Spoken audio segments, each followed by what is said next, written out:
캄보디아라는 나라를 아시지요? 푸놈펜에 살던 한 소년이 툭툭이라는 인력거를 끌면서 생활을 유지하는 소년이 있었습니다. 그가 17살이었는데 내전 중에 심겨진 지뢰에 그만 안타깝게도 한 발을 잃고 맙니다. 인력거를 끌던 소년이 발이 없으니 일을 할 수도 없고 불구의 몸을 가진 그 소년을 받아주는 어떤 직장이나 그 주변의 농장들도 없었습니다. 그래서 그는 삶의 의지가 많이 약화되고 이런 인생을 살아야 하는가 하는 좌절감을 맛보던 중에 누군가가 그래도 너를 통해서 무언가를 이룰 수 있는 꿈이 있지 않겠느냐는 도전을 받고 그가 새로운 꿈을 꾸기를 시작합니다. 나도 누군가에게 희망이 되기 위해서 국제 마라톤, 장애인 마라톤 대회에 한번 출전하겠다. 여러분, 이 대회에 출전하려면 정규적인 훈련을 받아야 되고 가능하면 좋은 의족도 신어야 하는데 그런 조건도 되지 않는 가운데 의지 하나만 갖고 스스로 훈련하고 큰 희망을 품고 도전을 했는데 놀랍게도 국제 장애인 마라톤 대회에서 우승을 합니다. 2002년도에 우승을 해서 5년 동안 계속해서 우승을 한 사람이 누구냐면 산마오라는 청년이 있습니다. 그가 한 말이 있습니다. 희망 있는 사람은 고난을 당해도 쓰러지지 않는다. 여러분, 우리 인생에 크고 작은 고난이 있지요. 그러나 목사가 가진 분명한 믿음은 우리 하나님은 어떤 고난보다도 크신 분, 어떤 문제보다도 능력이 있으신 분, 전능의 하나님이신 줄로 믿습니다. 하나님이 우리 편이십니다. 할렐루야. 하나님께서 오늘 이스라엘 백성을 향하여 희망을 말씀하시는데요. 사실 이스라엘 유다는 매우 어려운 지경이었습니다. 우리가 열왕기 상하를 통해서 배웠듯이 여호와의 김시대에 1차 침략을 당했고 여호와의 긴이 포로로 1만 명이 끌려간 지금은 BC 594년 8년 뒤면 유다가 아주 멸망하는 때에 거짓 선지자들이 이렇게 말합니다. 바벨론은 멸망할 것이고 포로로 끌려갔던 사람은 금방 돌아올 것이다.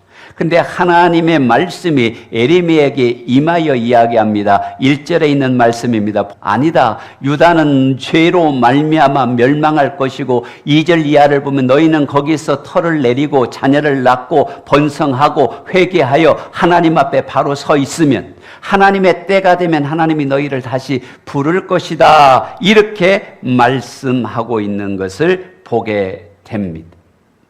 여러분, 생각을 해보십시오. 사람이 듣고 싶은 얘기는 뭐겠습니까? 빨리 고국으로 돌아간다는 말이 더 솔깃했을 것입니다. 그러나 살아계신 하나님께서, 역사의 주인이신 하나님께서 아니다, 70년이 지나야 돌아간다. 마음이 엄청 낙심했을 것으로 생각이 됩니다. 희망이 없을 것으로 생각이 됩니다. 그들을 향하여 하나님이 말씀하시는 것이 무엇이냐면 걱정하지 말라. 나는 너에게 재앙을 주려는 것이 아니라 소망을 주고 평안을 주고 희망을 주기를 원한다. 이것이 하나님의 기대입니다. 여러분, 하나님께서 이스라엘 백성을 버리신 것이 아니라 유다를 버리신 것이 아니라 그들의 허물 때문에 그들의 죄 때문에 그들이 하나님을 섬기지 않는 것 때문에 지금 징계를 받고 있는 것뿐이지만 사랑하시기 때문에 징계하는 것입니다. 너무나 사랑하시기 때문에 바로 세우기 위해서 믿음의 은혜를 누리기 위해서 복 있는 자로 살아가기 위해서 선민으로 살아가기 위해서 하나님이 지금 그들을 연단하고 계신 줄로 믿습니다. 그들이요 참 좋은 기회가 될 수 있었던 것이 수백 년 동안 그렇게 선지자를 보내고 하나님 말씀을 증거해도 회개하지 않았는데 바벨론 포로로 끌려가면서 바벨론 강가에 이르렀는데 하나님을 예배하는 찬양단 보고 야 우리 술죄연을 위하여 노래 한번 불러봐라. 그때 그들이 수금과 비파를 나무에 걸어놓고 눈물을 흘립니다. 우리가 이렇게 하나님을 잘못 살았더니, 하나님을 잘못 믿었더니, 우리가 이렇게 포로가 되었고 이 땅에서 우리가 하나님을 찾게 되었다고 눈물로 회개하는 역사가 일어나게 됩니다. 그들이 정신을 차립니다. 그 정신을 차린 믿음 가운데 소년 다니엘이 일어나고 사드락과 메삭과 아벳느고가 일어나고 모르드게가 일어나고 에스더가 일어나고 에레미야가 일어나지 않습니까? 오히려 문제는 하나님 앞에 자신을 직면할 수 있는 좋은 기회가 되는 것이지, 그뿐만이 아닙니다. 이스라엘보다 발달된 바벨론 문화를 통해서 수사학을, 수학을, 과학을 배울 수 있는 좋은 기회가 되기도 하는 것이지. 근데 하나님 말합니다.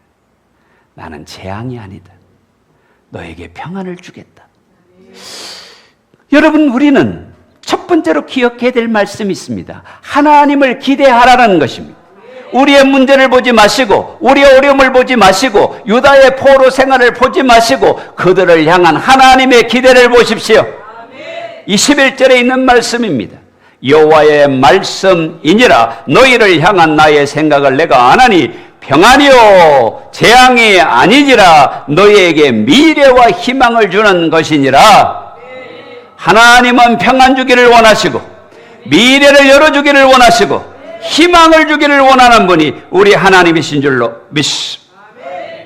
하나님께서는 택한 백성이 수고와 문제 가운데 허덕이는 인생을 사는 것이 아니라, 고통 가운데 사는 것이 아니라, 피곤하게 사는 것이 아니라, 상처받고 사는 것이 아니라 기쁘게 행복하게 웃으며 감사하며 은혜롭게 살기를 원하는 줄로 믿습니다. 할렐루야. 어떤 자에게 그런 은혜를 주실까요? 하나님께로 돌이키는 자, 하나님께 나아가는 자. 요즘은 예수 그리스도로 인하여 하나님의 은혜를 갈급하는 자에게 이런 은혜를 주시는 줄로 믿습니다. 이 하나님을 가르쳐 평안을 주시고 미래를 주시고 희망을 주시는 하나님을 가르쳐 뭐라고 표현하느냐? 돌보시는 하나님이시다. 우리가 연약할 때에 힘주시고 질병 가운데 있을 때에 치유해 주시고 약함 가운데 있을 때에 강건하게 해주시고 독수리의 날개치며 올라감같이 비상하도록 인도하시고 세워주시고 돌보시는 분이 우리 하나님이신 줄로 믿습니다. 사람이 매우 지혜롭고 강한 것 같지만 여러분, 자연 생태계에 있는 짐승들에 비하면 많이 느린 것 같습니다. 여러분, 송아지 낳는 것을 혹시 보신 분이 있습니까? 송아지는 태어나면 바로 삐뚤삐뚤하면서 걷습니다. 눈을 뜹니다. 먹을 걸 찾아 먹습니다. 그리고 자기 일을 몇 달이 지나면 아주 성장을 합니다. 근데 사람은요, 태어나도 눈도 잘 안 보이지요. 엄마 아빠 부르려면 몇 달 걸리지요. 걷는데도 1년 걸리지요. 야, 1년 만에 그냥 책상다리 잡고 일어서면 집안이 난리가 나지 않습니까? 근데 남자 구질 여자 구질 하려면 그래도 20살은 되어야 사람답게 살아갑니다. 그런데 부모의 도움이 없이는 살 수 없는 존재가 사람이라는 말입니다. 이걸 영적으로 생각해 보시면 우리를 케어하시고 우리에게 은혜 주시고 우리를 인도하시고 우리의 선한 목자가 되어주시는 하나님의 돌보심이 없이는 우리 인생이 설 수 없는 줄로 믿으시기를 바랍니다. 성경은 분명하게 이야기합니다. 수많은 새들도 하나님이 다 먹이시고 입히시고 살리시는 것입니다. 여러분, 쓸모없는 참새도 먹이시는 분이 하나님이신데 예수님 짤이요 예수님의 피값으로 구원한 우리를 하나님이 사랑하시고 은혜 주시고 인도하실 줄로 믿습니다. 출애굽을 할 때 하나님께서 돌보심으로 만나를 주셨습니다. 근데 하나님 만나를 거두게 하는 조건이 있습니다. 그것이 무엇입니까? 하루 먹을 것만 거두라. 많이 거두지도 말고 내일 것은 썩는다. 적게 거두어도 모자람이 없을 것이다. 그런데 단 안식일은 이틀 것을 거두어라. 그러면서 뭡니까? 하나님을 의지하라. 돌보시는 하나님을 의지하라. 인도하시는 하나님을 의지하라. 하나님 은혜로 살아간다. 그 원리를 알게 해주셨어요. 그런데 내일 안 내릴까 봐 많이 거두어서 갖다 놨더니 썩어서 냄새가 납니다. 하나님 의지하는 훈련입니다. 돌보시는 하나님을 의지하는 훈련, 그것이 광야 훈련이었고 만나 훈련이었던 것을 우리는 기억해야 합니다. 그 말이 무슨 말입니까? 하나님의 인도하심을 받으려면 하나님께 순종하라, 말씀에 순종하라, 하나님의 돌보심에 순종하라. 그래 해야 우리 하나님이 역사하신다. 사랑하는 성도 여러분, 우리가 신앙 가운데 살아간다라는 것은 나를 인도하시는 하나님의 방식대로, 하나님이 기뻐하시니 주의를 예비하고, 하나님이 기뻐하시니 십자가를 지고 사명의 길을 가고, 하나님을 영화롭게 할 수 있으니 감사하는 것입니다. 내 방법이 아닌, 내 노력이 아닌 하나님의 기뻐하심, 하나님의 인도하심, 하나님의 은혜 주심 가운데 나아가는 저와 여러분이 되기를 주의 이름으로 축복합니다. 두 번째로, 하나님은 응답해 주기를 원하십니다. 우리의 기도 가운데 응답해 주기를 원하십니다. 12절을 보세요. 너희가 내게 부르짖으면, 내게 와서 기도하면 내가 너희들의 기도를 들을 것이요. 할렐루야. 어디에 이런 약속이 있습니까? 하나님께 부르짖으랍니다. 하나님 앞에 간구하면, 하나님께 내어놓으면 하나님이 들으십니다. 하나님이 들으시면 13절을 보세요. 내가 온 마음으로 나를 구하며 나를 찾을 것이요 나를 만나리라. 여러분, 문제보다 크신 하나님 만나면 문제가 열려집니다. 모든 문을 열 수 있는 하나님을 만나면 인생이 열려집니다.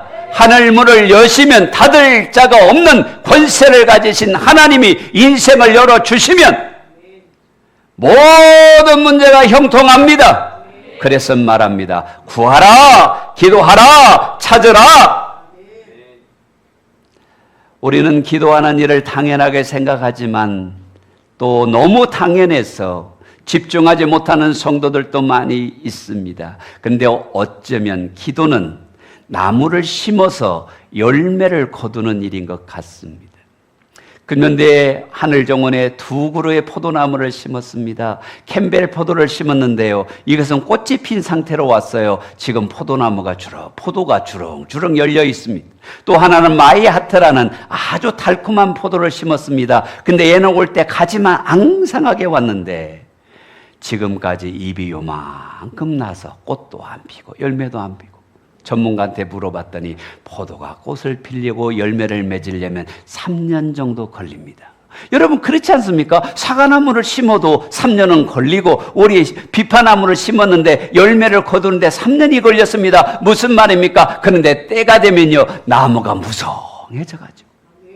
이 비파나무를 심었던 원로 장로님한테 그랬습니다. 장로님, 키가 너무 높아가지고 사다리를 잡고도 따기가 어려우니까 가지치기를 하면 좋겠습니다. 할 정도로 5년 정도 되니까 비파나무가 무성해진다, 이 말입니다. 무슨 말입니까? 기도는 없어지는 것이 아니라 쌓이는 것인데, 우리가 심으면 때가 되면 나무가 풍성해지는 것처럼, 열매가 풍성해지는 것처럼 하나님의 응답이 풍성해질 줄로 믿습니다. 아멘. 때가 되면 반드시 거두는 것입니다. 그래서 성경은 계속 강조합니다. 쉬지 말고 기도해라. 잠시 기도할 수 있지만, 한때 기도할 수 있지만, 아니, 호흡처럼, 숨 쉬는 것처럼, 물 마시는 것처럼, 밥 먹는 것처럼 기도를 쉬지 마라. 기도가 능력이니까, 기도가 권세이니까, 하나님은 그의 기도를 들으시니까. 여러분, 우리나라 1호 고속도로 중에 하나가 경부고속도로 아닙니까? 이 고속도로가 생기고 처음에는 많은 사람이 반대했지만, 이 고속도로를 통해서 대한민국의 물류가 부산항에 와서 수출을 함으로 정말 이 고속도로는 우리나라의 국가 부흥의 중추신경이 되었습니다. 우리가 하나님의 은혜의 통로가 무엇일까? 하나님이 역사하는 중추신경이 무엇일까? 말할 필요가 없습니다. 그것은 기도하는 것입니다. 기도하면 만나주십니다. 기도하면 응답하십니다. 시편 91편을 보세요. 그가 내게 간구하리니 내가 그에게 응답하리라. 그들이 환난 당할 때에 내가 그와 함께하여 그를 건지고 영화롭게 하리라. 하나님은 약속하셨어요. 기도하면 건져주시고 영화롭게 하시고 응답하신다. 기도하라 이 말입니다. 여러분, 하나님의 기대가 뭐예요? 내가 응답해 줄게, 내가 만나 줄게, 내가 역사할게. 백향목 성도여 무릎을 꿇어라. 하나님께 간구하라. 하나님은 역사하신다. 이것이 하나님의 기대인 것입니다. 그런데 하나님은 우리를 향하여 무릎 꿇기를 원하시고 하나님 앞에 기도하기를 원하시는데 많은 사람들이 기도가 건조해졌다 이 말입니다. 그런데 오늘 정말 중요한 단어가 두 가지가 있습니다. 하나는 부르짖어라. 두 번째는 뭐냐면 온 마음으로라는 단어입니다. 여러분, 기도하지 않는 성도는 없습니다. 식사 기도를 하죠. 하다못해 주일날 기도하지요. 기도회 때마다 기도하지요. 그런데 중요한 단어가 뭐냐면 온 마음으로, 전심으로, 마음 다해 하나님 앞에 기도하자는 거예요. 여러분, 우리 백향목 성도들의 기도의 수준이 업되기를 원합니다. 올라가기를 원합니다. 하나님을 만나는 자가 되기를 원합니다. 그리하려면 온 마음으로.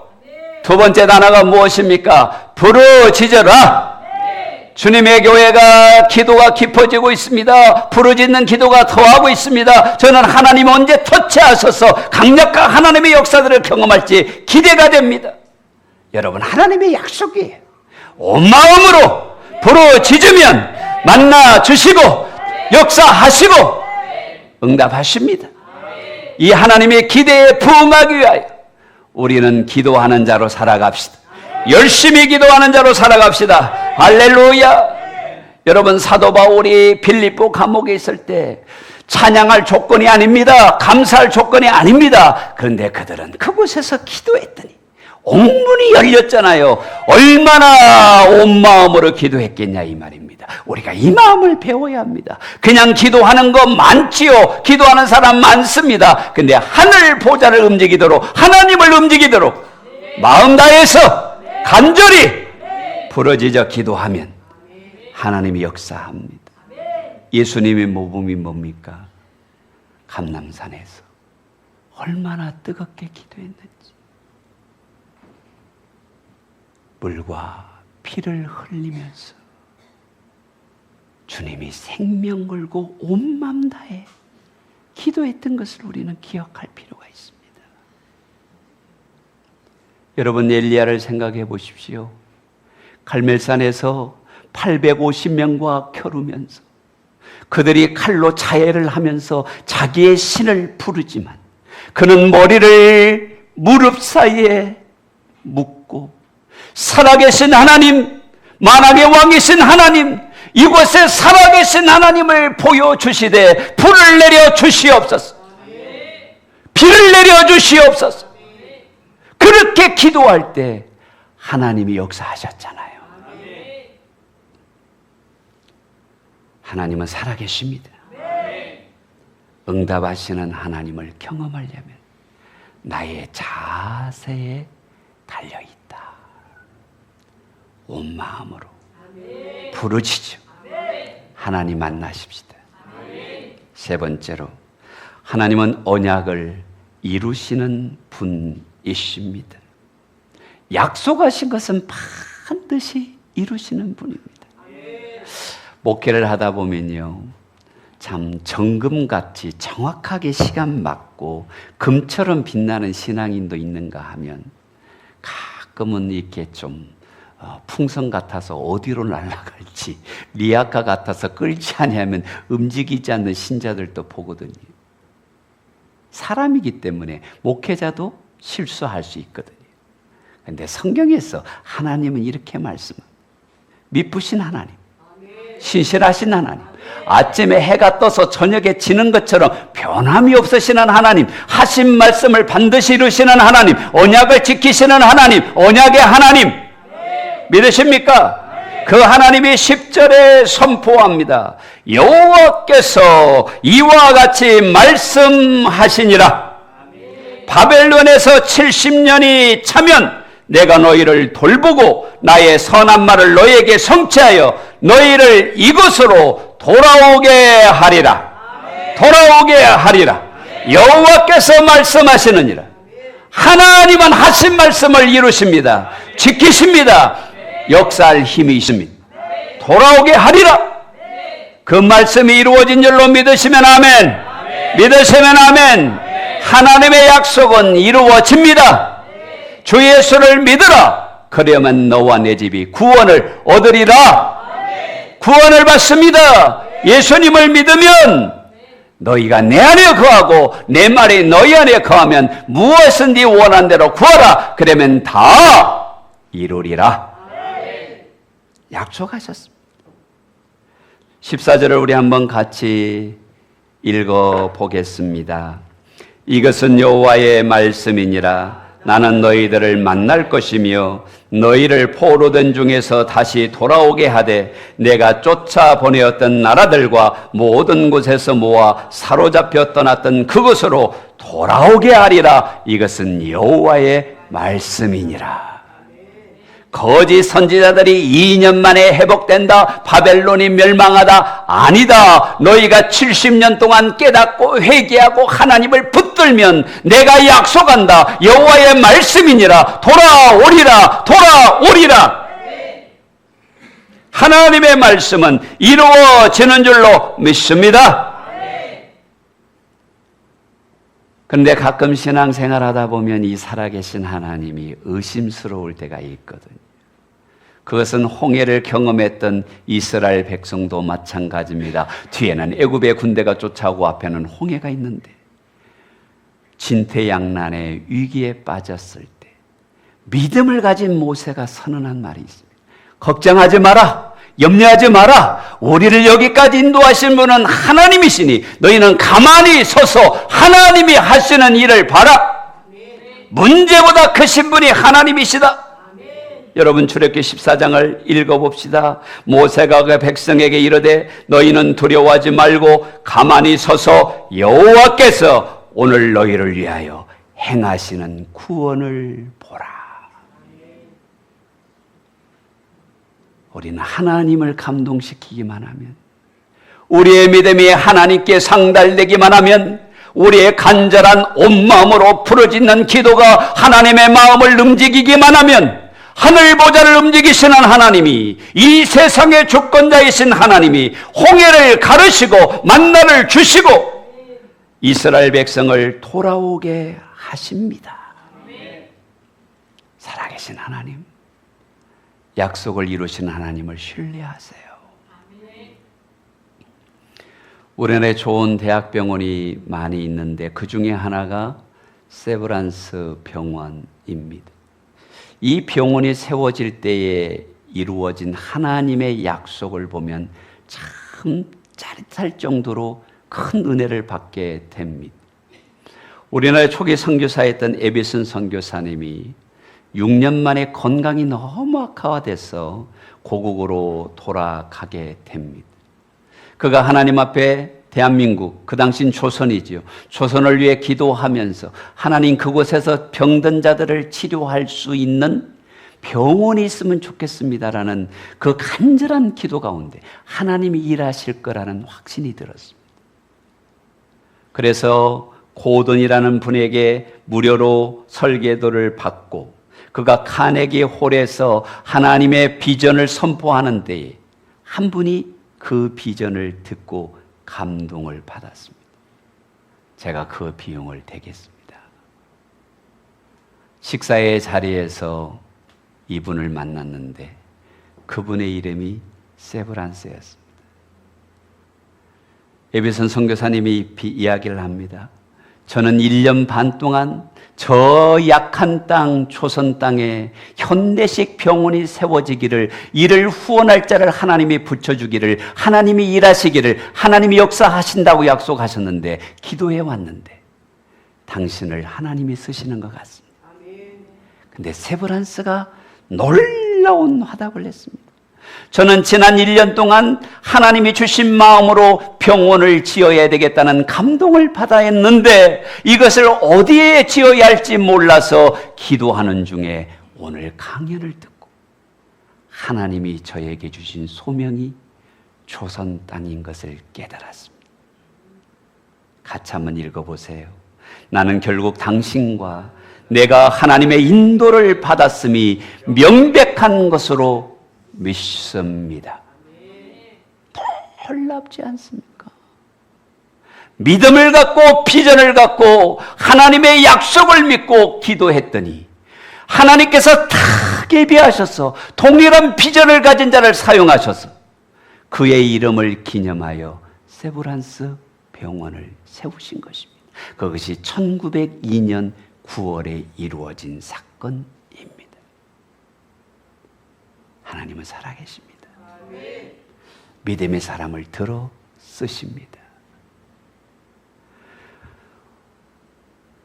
우리나라의 만주에서 복음을 전하고 철로 역정을 한역으로 번역했던 영국의 선교사 바운즈라는 분이 기가 막힌 말을 남겼습니다. 기도는 사라지지 않는다. 기도한 사람이 세상을 떠난 후에도 그 기도는 살아남아서 응답을 이룬다. 여러분, 우리가 주님 앞에 심은 기도는 하나님이 기억하시고 하나님이 응답하시고 하나님이 역사하셔서 나의 당대에 내 자손대에 주님의 교회가, 여러분 백향목교회가 100년이 될 때도 하나님의 비전을 이루십니다. 우리가 이 비전을 갖고 온 마음을 다해 간절함으로 부르짖어서 하나님의 은혜를 구하십시다. 그러면 하나님은 약속의 말씀대로 아무것도 염려하지 말고 오직 모든 일에 기도와 간구로 너희 구할 것을 감사함으로 하나님께 아뢰면 모든 지각에 뛰어나신 하나님의 평강이 그리스도 예수 안에서 너희 마음과 생각을 지키시리라. 감사주의, 우리가 온 마음 다해 하나님 앞에 믿음으로 감사를 드리면 살아계신 하나님이 이스라엘 백성을 반드시 돌아오게 하시리라고 말씀하셨고 돌아오게 하신 것처럼 우리를 통하여 하나님의 나라가 세워지는 위대한 비전의 동력자들 되시기를, 기도의 야성을 가진 여러분이기를, 하나님을 의지하는 믿음의 사람이기를 주님의 이름으로 축원합니다.